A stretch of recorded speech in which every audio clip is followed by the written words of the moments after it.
와튜브 이 시간에는 한국 핵잠수함 족쇄 한미 원자력 협정 반드시 개정해야 하는 이유를 살펴보겠습니다. 1948년 건국 이후 한국 역대 대통령들이 한결같이 원하는 것이 하나 있습니다. 그것은 바로 핵잠수함입니다. 하지만 핵잠수함을 개발하려면 한미 원자력 협정을 먼저 개정해야 합니다. 미국에서 유학했던 이승만 대통령은 1956년 원자력 필요성을 인식하고 미국식 원전을 도입하기로 했습니다. 당시 후진국임에도 불구하고 원전을 도입하기로 하면서 미국 도움을 많이 받았기에 비군사적으로만 사용하겠다는 원자력 협정을 체결했습니다. 1956년 당시 한국은 6.25 전쟁 휴전한 지 얼마 되지 않은 상황이라서 원전을 상업용으로만 사용할 수 있게 원자력 협정을 체결한 것입니다.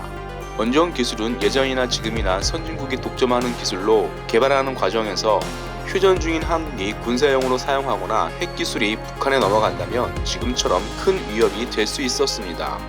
한미 원자력 협정에서 가장 큰 걸림돌은 우라늄을 농축할 수 없고 사용 후 해결료를 재처리할 수 없다는 것입니다.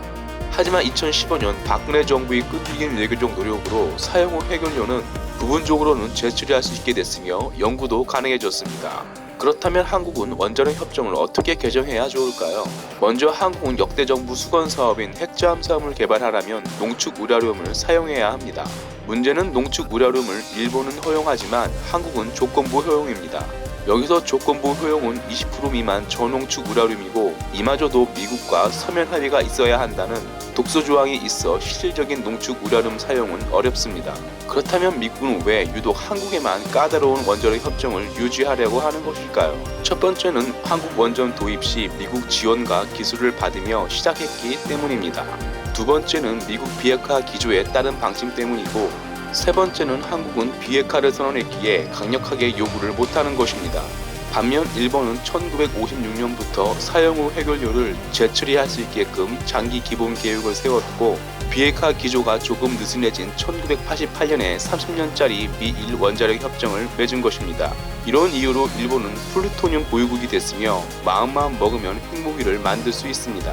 일본 플루토늄 보유량은 45톤 정도 되는 것으로 알려졌으며 이것을 핵탄두로 만든다면 5,000개에서 6,000개 정도 핵탄두를 만들 수 있습니다.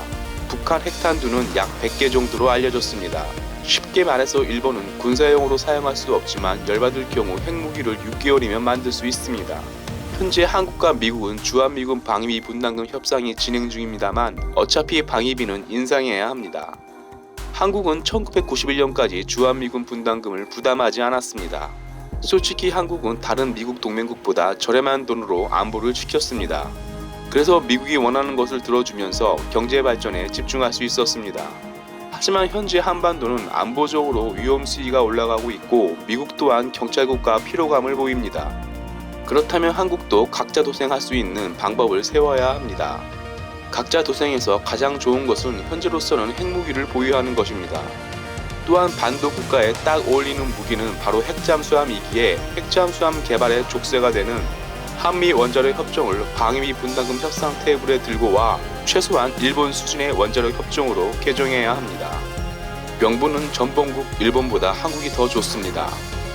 원전 기술 또한 한국은 세계 최고 수준을 보유하고 있다는 것을 미국에 어필해야겠습니다. 와튜브 마치겠습니다. 유익했다면 구독, 좋아요, 알람 설정 부탁합니다.